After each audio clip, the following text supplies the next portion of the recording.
September 1975. Two con men swindle millions of pounds and vanish without a trace. The case is going cold until psychic Bob Krell has a vision. They're living in a cave. And they said, where? I said, Scotland. No one believes him. The police think he's a crank. You deal in facts and that's it. But time is running out. Can the psychic find the con men before their innocent victims lose everything?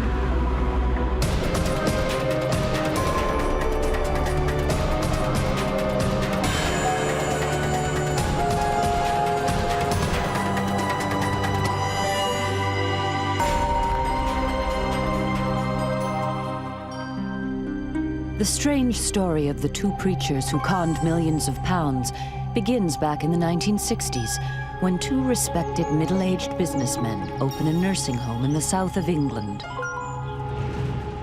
Jim Miller and John Bellard have been together since university. They are intellectuals, interested in theology. They're also lay preachers, with friends high up in the Anglican Church. Miller is also a holistic therapist. He's clever, charismatic, a natural leader. Bellard is quieter, more reflective. He is the home's bookkeeper. The two men become local benefactors. They help the poor and give to charity. They are well liked in the local community. With the success of the home, Miller and Bellard begin to expand their business interests. They set up a company selling musical instruments and indulge their taste for fast cars by sponsoring racing events. The two men are now living the high life and enjoying every minute of it. Then, in September 1975, the mirror cracks. Miller and Bellard fail to turn up with the prize money at a race they've sponsored. The outcry reaches the ears of Norman Luck, crime reporter with Britain's Daily Express newspaper. We had a telephone call from a number of people involved in motor racing at Brands Hatch. And they were a bit upset because their sponsor had vanished. As soon as Luck begins to sniff around, he discovers that the missing sponsorship money is only the tip of a multi-million-pound fraud. Detective Constable David Fickweiler of the Sussex Fraud Squad is already on the case. They had entered into thousands of finance agreements with various finance companies. The transactions allegedly were for the sale of organs to churches. In the early 1970s, an electric organ can cost up to £5,000. Churches don't have that kind of money. And finance companies will only lend to individuals. So the charismatic Jim Miller persuades his friends and employees to do a good deed for a church by signing for a loan on their behalf.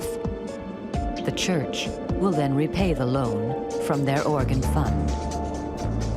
Jeff Green was one of the employees who signed for a loan. You feel that you're in a small selective group that are just helping a few churches out. So on the face of it, that seemed okay. Except that the churches are completely unaware of their involvement in the scheme. With a signed agreement, Miller and Bellard collect the money for the organ from the finance company, but don't deliver anything to the church. There were many instances of the same organ being financed several times. So, quite obviously, it was total fraud. At first, Miller and Bellard pay back the loans with new loans, so their friends feel reassured that their good deeds are working. And they sign more agreements. Eventually, the con men are forging their friends' signatures to borrow more money. Miller and Bellard end up borrowing over £5 million to pay for organs that are never delivered. When the two men have borrowed up to the limit, the finance companies begin to breathe down their necks, as it is their company supplying the organs. Miller and Bellard throw a farewell party and fly off for a holiday in France. 2 days later, a postcard is delivered saying they arrived safely. That is the last anyone hears of them. Shortly afterwards, Miller and Bellard's friends and employees suddenly find they are about to lose everything they possess if they don't repay the millions they have signed for. The conmen have vanished, and the police have no idea where they are. So journalist Norman Luck and Detective Fickweiler decide to pool their resources to try to find them. But after a month, neither have made any progress. Then, one evening, a friend of Luck's suggests he might use the help of a psychic. Psychic Bob Krell is keen to use his abilities to help fight the crime. I think Norman was extremely cynical at the time, you know. He was a hard-bitten journalist. Bob meets Norman Luck at his home. The journalist shows him some photographs. I think my first inference was that a church connection. I kept saying, you know, there's a church connection here all the way through. Bob then surprises the journalist with accurate descriptions of the con men. Now, this guy, he's the weak one of the two. He's got a gammy leg. And Norman said, how can you tell that from a photograph? I was skeptical, of course I was. But there was nowhere else he could have got the information from. If he'd done some research on the situation beforehand, then possibly he would have known. Then Bob's psychic abilities astound the skeptical journalist. He senses a powerful figure at the heart of the scandal, someone high up in the church who is being blackmailed. I hadn't been told anything about the case, and I said, now there's a bishop involved.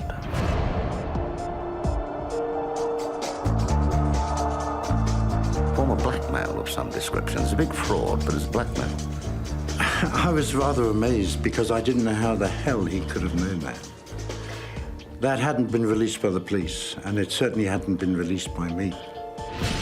Had the psychic uncovered the bizarre connection between two fugitive conmen and a blackmailed bishop? Bob doesn't know it yet, but he's about to embark on a journey that will change his life. Two respected businessmen in southern England have vanished after conning millions of pounds from hundreds of innocent people who now stand to lose everything. The police can find no trace of the fraudsters. Psychic Bob Krell is sure their whereabouts have something to do with the church. Crime reporter Norman Luck is dubious of Bob's abilities until the psychic mentions a blackmailed Anglican bishop. He's an astute journalist, but I think the fact that I came up with this one thing, which he said, that's convinced me, nobody else, only I know that, I've only just found it out. And I think he said to me, you were reading my mind. Luck has been told confidentially by the police of an embarrassing story at the heart of the crime. Miller and Bellard were close friends with an Anglican bishop who was having extramarital affairs. Miller and Bellard were allowing this senior church person to use a chalet in the grounds for his various dalliances. So, this is where it all happened.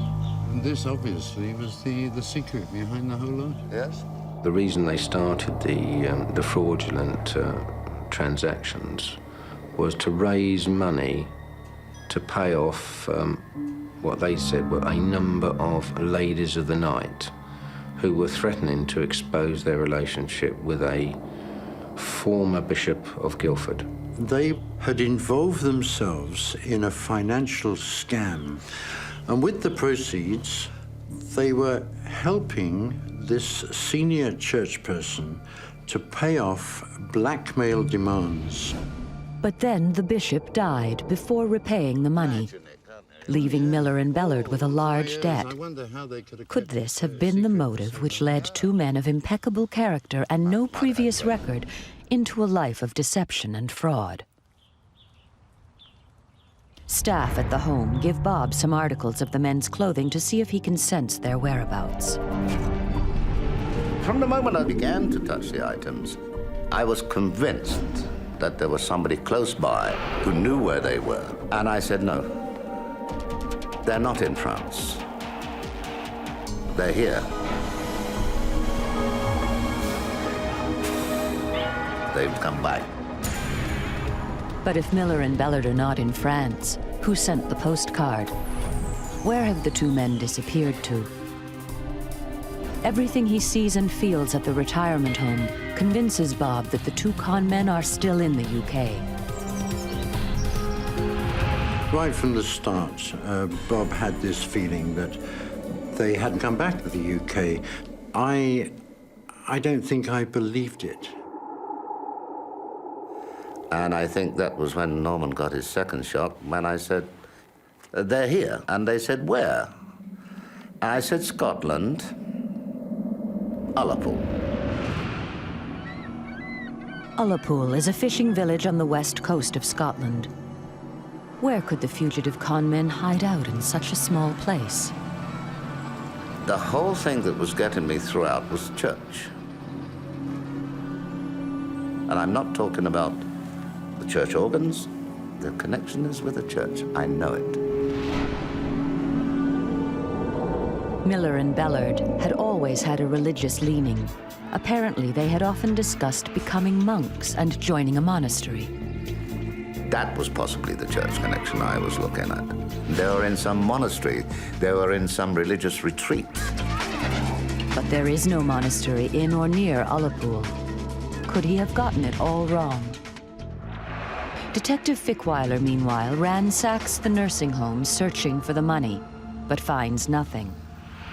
Could Miller and Bellard have taken it with them? The police interview everyone close to the con men. Of particular interest to them is Jeff Green, the manager of their racing sponsorships and one of their most trusted employees. Well, my impression of Jeff Green was that he was one of those people that thought Miller and Bellard were genuine and nice people, real kindly people, and I think he had been, like everybody else, conned by them. When Luck and Cracknell visit Jeff Green at his home in Brighton, he insists he knows nothing of the two men's whereabouts. I thought Jeff Green came over as a fair, as genuine character, that he was just another victim of the Miller and Bellard situation. After talking to Green, I was totally convinced this man was lying. They were in Scotland. He knew, and he was able to contact them. Norman, however, hard-bitten journalist, stated quite simply, sorry, without evidence, we cannot pursue it. I was devastated. What could I do? How could I convince anybody? Bob now faces a serious problem. How can he prove that Jeff Green knows where the two men are hiding? How does a psychic prove what amounts to no more than a feeling? He has only one option, to get the proof himself.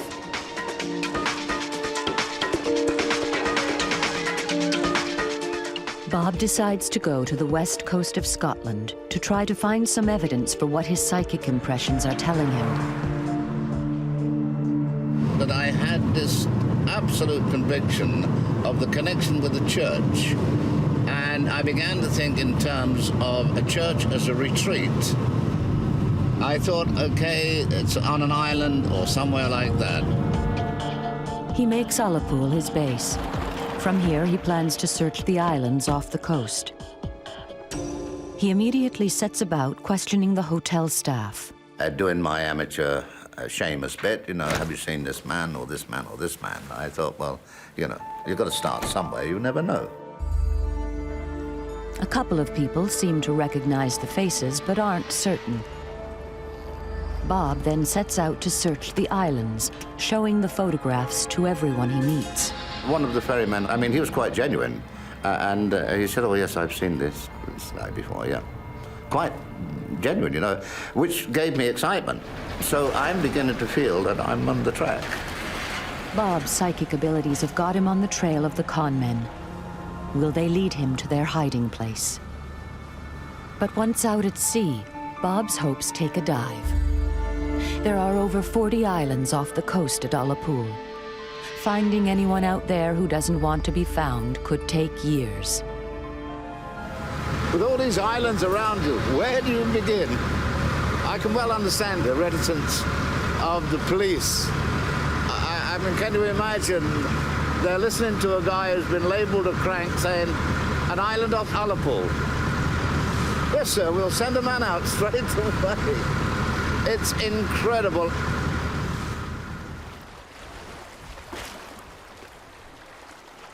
All Bob's psychic feelings about the men's disappearance have had a strong connection to a church or a monastery. So once back on the mainland, Bob decides to explore this link. But the nearest monastery is over 100 miles away at Fort William. There was two people hitchhiking along the road. So I stopped and gave them a lift, a young couple. They were heading for Glasgow.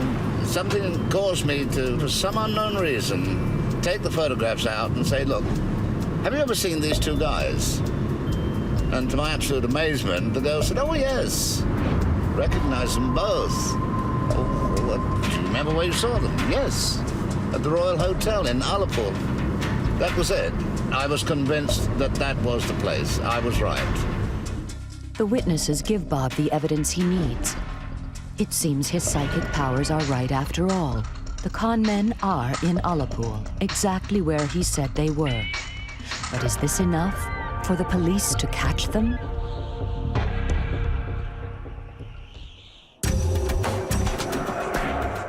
Con men Miller and Bellard have disappeared after defrauding friends and employees of £5 million. The police have no idea where they are. Psychic Bob Krell is convinced the two men are hiding on an island off the west coast of Scotland, but no one believes him. So he goes there himself to look for them, and finds evidence that the fugitives are in the area.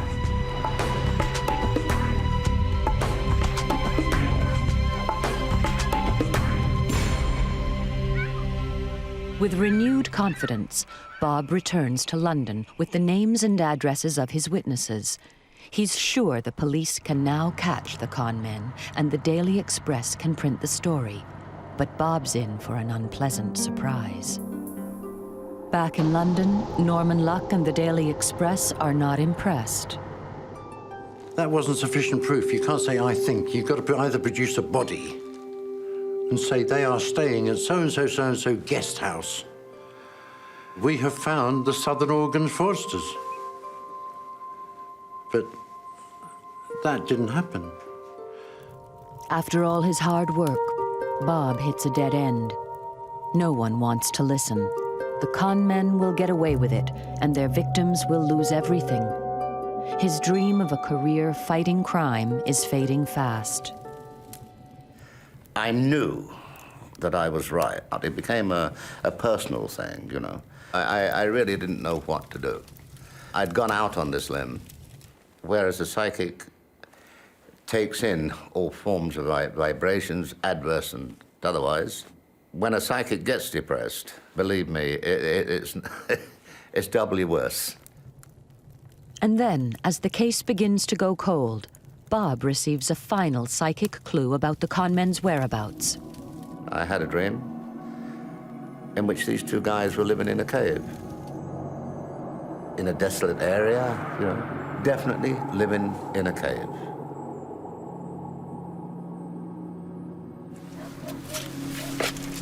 It was such a vivid dream. There was no question of doubt about it.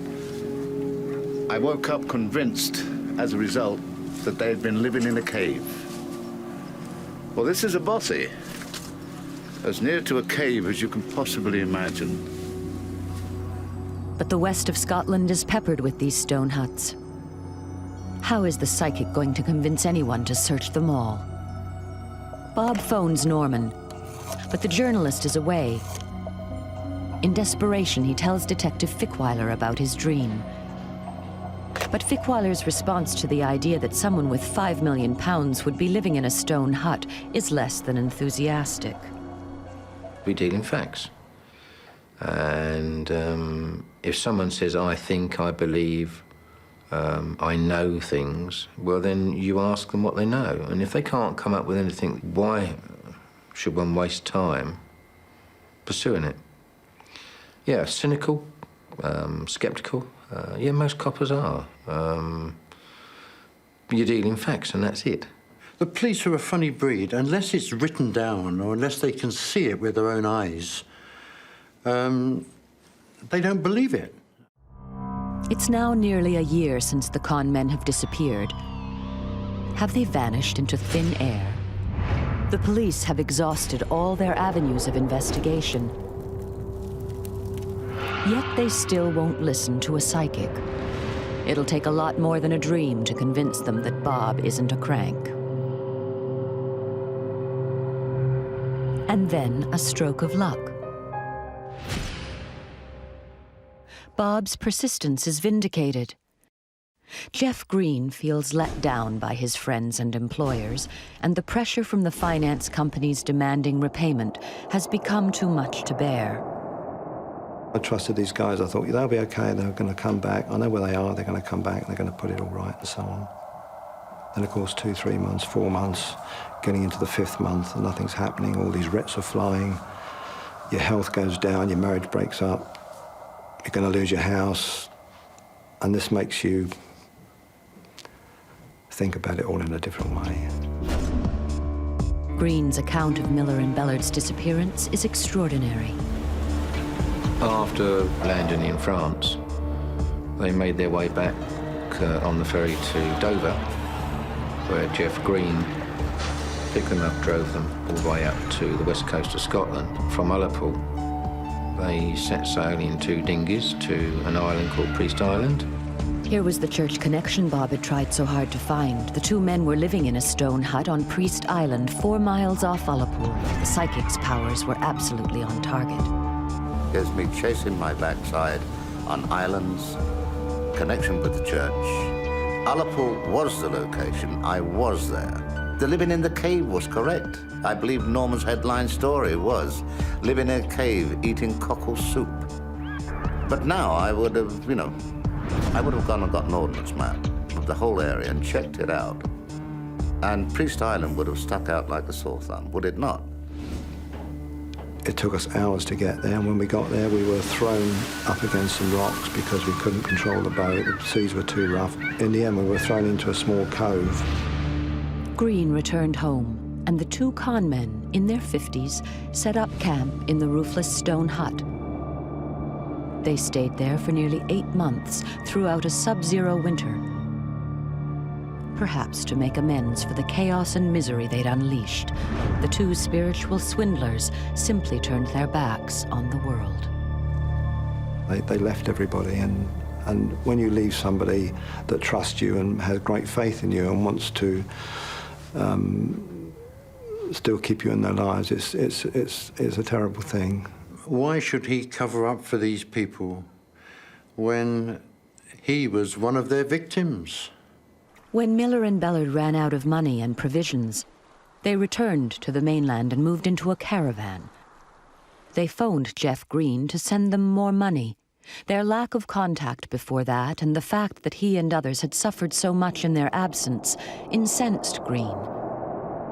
He gave them up.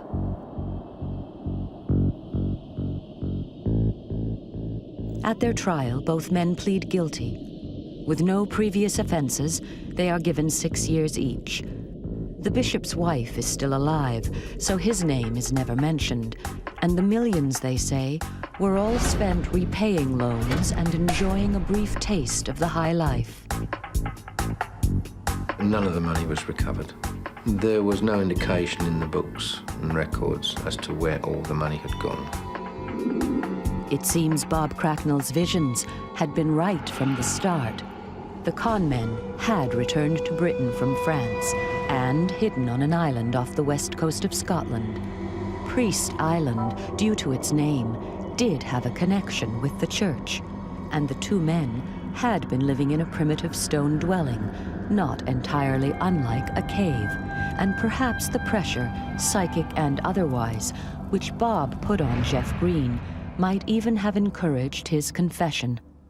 I think that possibly Green said, this guy's not going to let go. I can't take it. This case changed Bob's life. He became known as the psychic detective and spent the next 30 years fighting crime. Basically, you are aware of atmosphere, feelings, vibrations that the average person is not aware of. Like a radio, if you like, on shortwave. With all the crackling and noise going along, you've got to go along and tune it in and bang, you're on the station.